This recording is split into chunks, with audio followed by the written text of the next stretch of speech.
We live with our parents, and finding a 40-year-old man asking his mother for bread is more common than otherwise.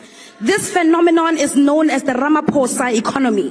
Joblessness, poverty, and constantly questioning if we are truly the young adults of today.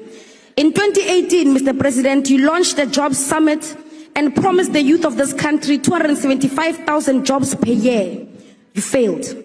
In 2019, you promised 2 million jobs and an end to hunger, halving of crime, and empowering the school curriculum where a 10-year-old will be able to read for comprehension. You failed. In 2020, you unveiled a 100 billion rand fund to create jobs in the public sector for the youth. You failed.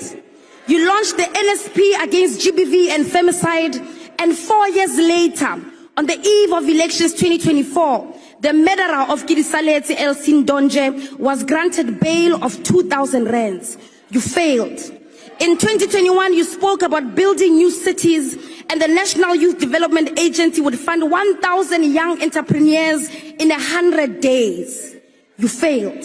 In 2022, plagued by your own failures over the years, you promised the National Youth Service would create a modest 50,000 jobs in its first phase.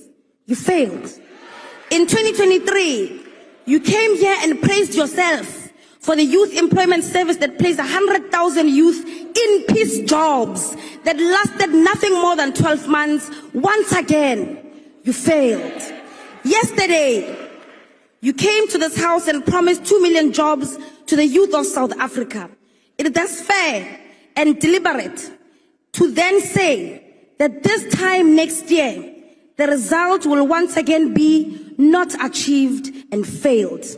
When you became president in 2018, youth unemployment was sitting at 43%.